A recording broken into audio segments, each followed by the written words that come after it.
So hello everyone, welcome to SSC calculations again. तो ये चल रही है हमारी 10% सीरीज, जिसमें हम सिर्फ वही क्वेश्चन कर रहे हैं जो 10% बच्चे कर पाते हैं। तो टाइम वेस्ट नहीं करेंगे और करेंगे अपने क्वेश्चन को। तो आज के क्वेश्चन में कह रहा है, a group of man decided to do a job in 4 days, ठीक है, but 20 man dropped out every day, ठीक है। The job was completed at the end of 7th day.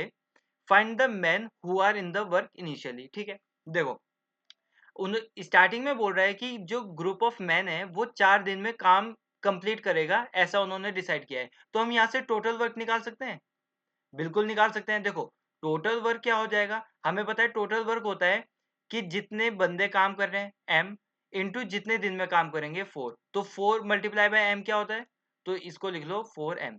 मान लो कि टोटल मैन कितने हैं, हमने मान लिया m, ठीक है। और टोटल वर्क कितना हो जाएगा इस हिसाब से, ये हो जाएगा 4m। इतना तो आप समझ गए होंगे, ठीक है।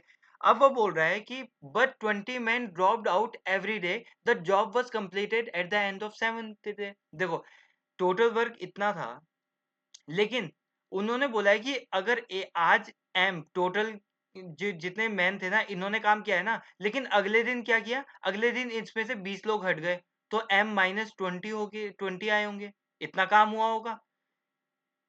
अगर एक दिन में m काम हुआ है, क्योंकि m सारे के सारे लोग आए थे, लेकिन अगले दिन 20 आदमी कम आए, तो m-20 हुआ होगा, है ना। फिर अगले दिन क्या होगा, फिर अगले दिन और 20 मैन, ये देखो, ये अगले दिन काम हुआ, अगले दिन और 20 नहीं आए होंगे, तो m-20 इसमें से भी -20 हो जाएगा, है ना। तो -20 इसको एक साथ लिख लेते हैं, -40 हो गया होगा, ठीक है। ये फर्स्ट डे था, ये सेकंड डे था, ये थर्ड डे हो गया। अब फोर्थ डे क्या होगा, हुआ होगा, इसमें से भी 20 नहीं आए होंगे, तो m-60 हो गया होगा, ये 4 हो गया होगा। ये ऐसे ही करके 7 डेज तक हुआ। काम तो 4 दिन में होना था, लेकिन कितना हो गया इसके कारण, जो आदमी नहीं आ रहे हैं, आदमी 20-20 आदमी हट जा रहे हैं डेली, उसके कारण वो काम खिंच गए 7th डे तक, ठीक है। इतना आप समझ गए। अब हम क्या करेंगे, देखो, 4m तो 4m ऐसे ही लिखेंगे। अब देखो, हमें ना इसमें एक फॉर्मूला याद करना पड़ता है, ये है अर्थमेटिक प्रोग्रेशन। अर्थमेटिक प्रोग्रेशन का मतलब होता है, अगर कोई सीरीज एक हिसाब से कम हो रही है या बढ़ रही है। देखो, ये m था, फिर -20 हुआ, और -20 हुआ, और -20 हुआ, और -20 होके ऐसे जा रही है ना।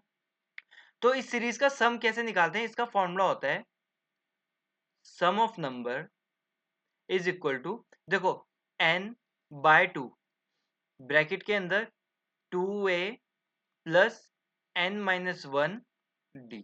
देखो, जिसमें n होता है कि कितनी टर्म है, मान लो ये 7 दिन तक थी ना, 1 2 3 4 5 6 7, ऐसे 7 टर्म थी, तो n का मतलब हो गया है नंबर ऑफ टर्म।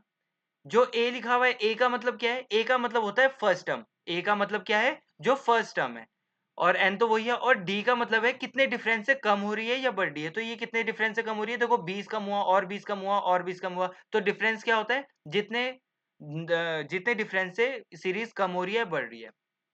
तो हम इसको ऐड कर सकते हैं सिंपली, बिल्कुल कर सकते हैं। देखो, नंबर ऑफ टर्म निकालेंगे, नंबर ऑफ टर्म कितना है, 1 2 3 4 5 6 7, तो 7/2, तो ये आ गया। ब्रैकेट के अंदर क्या आएगा, 2 मल्टीप्लाई बाय ए क्या है, ए क्या होता है, ए होता है फर्स्ट टर्म, तो फर्स्ट टर्म है m, तो m लिख देंगे, ठीक है।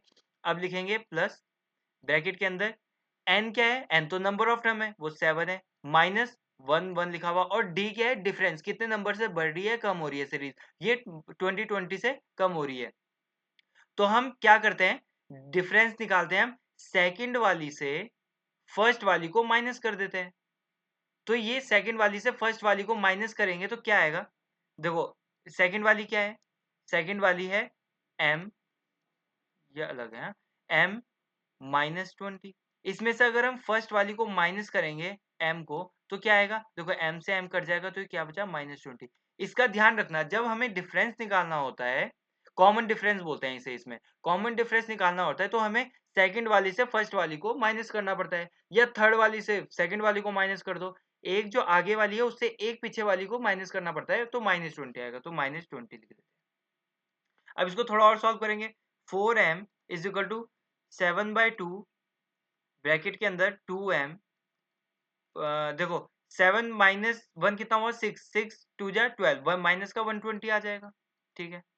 अब 4m is equal to 7 bye 2 की मल्टीप्लाई अंदर करेंगे तो 2 से 2 कट जाएगा तो 7m आ जाएगा, माइनस ये इससे करेंगे तो 260 आ जाएगा, 60 की 7 से मल्टीप्लाई करेंगे तो 420 आ जाएगा। अब आगे सॉल्व करेंगे तो क्या होगा, देखो 420 इधर जाएगा, 4m को इधर ले आ लो, तो 420 इधर आ गया और 4m इधर आके 7m से माइनस हो गया 3m।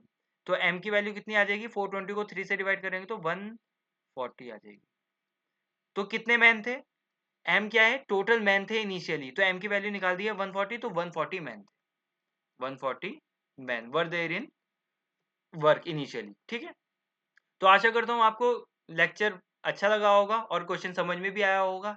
ऐसे ही अलग-अलग टाइप के क्वेश्चन सीखने के लिए और मैथ सीखने के लिए फॉलो करें एसएससी कैलकुलेशन 04 को। अब मिलते हैं आपसे नेक्स्ट लेक्चर में, तब तक के लिए बाय, टेक केयर।